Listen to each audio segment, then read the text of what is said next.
हम लोग आज ट्वेल्थ क्लास का जो महत्वपूर्ण टॉपिक है, ट्वेल्थ क्लास का जो महत्वपूर्ण टॉपिक है बायोलॉजी के अंतर्गत, वो थोड़ा डिफरेंस समझ लेते हैं क्या क्या होता है। एक वर्ड आता है क्लोन, एक वर्ड आता है संतान। पहले तो संतान का अंग्रेजी कर लेते हैं हम, ऑफस्प्रिंग, और क्लोन का क्लोन ही बोलते हैं। दोनों में मुख्य अंतर ये है कि अलैंगिक जनन के प्रकार के अंतर्गत, यानी अलैंगिक जनन के अंतर्गत ही जिस संतान का जिस जिस ऑफस्प्रिंग का जन्म होता है उसको क्लोन बोलते हैं।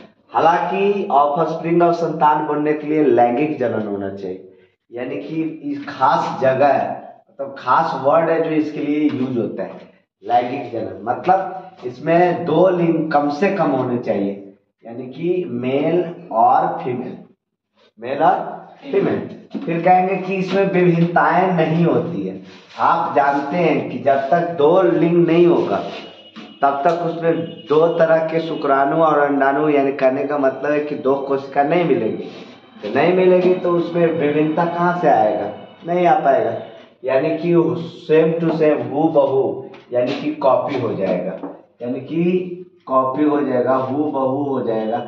इसका मतलब इसमें विभिन्नता नहीं होती। लेकिन उल्टा है, इस साइड आपको लैंगिक जनन है तो यहाँ पे आपको विभिन्नता दिखेगी, और विभिन्नता रहेगी तब तो तरह तरह के जीव जंतु आपको विकसित होते नजर आएगा, यानी कि प्रजाति, नई प्रजाति विकसित होते नजर आएगी। उसके बाद क्लोन जो बनते हैं उन कोई एक ही शरीर से बनता है। एक ही शरीर का मतलब हुआ कि या तो वो मेल हो सकता है या तो फीमेल हो सकता है। लेकिन आपको मालूम होना चाहिए संतान जो लैंगिक का है, तो लैंगिक है तो उसमें दो बॉडी चाहिए, एक फीमेल एक मेल चाहिए।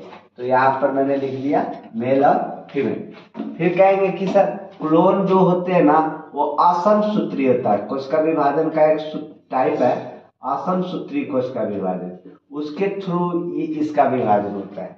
लेकिन जो संतान होते हैं, ऑफस्प्रिंग होंगे, ये लैंगिक जनन के, सेक्सुअल रिप्रोडक्शन के होते हैं, तो यहाँ पर अर्धसूत्री, कौन सूत्री जी, अर्धसूत्री कोशिका विभाजन यहाँ पर होता है। ये ऑब्जेक्टिव भी आएगा, ध्यान रखना। अब जब यहाँ पर दो दो विपरीत लिंग वाले हैं ही नहीं, तो जीन का पुनर्संयोजन हो पाएगा, नहीं, नहीं हो पाएगा। तो यहाँ कहेंगे सर डीएनए और जीन का जो जो पुनर्संयोजन होता है वो हो नहीं पाता है।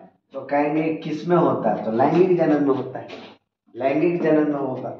कहेंगे यहाँ प्रजाति का निर्माण नहीं होता होगा, बोले नहीं, वो लेकिन वहां पे प्रजाति का निर्माण होता होगा। तो दुनिया में जो डिफरेंट टाइप के जीव जंतु दिख रहे हैं वो किसके वजह से दिख रहा है, तो लैंगिक जनन की वजह से। विभिन्नताएं किसके वजह से दिख रही है, तो क्या बताओगे, लैंगिक जनन की वजह से। कोई दिक्कत?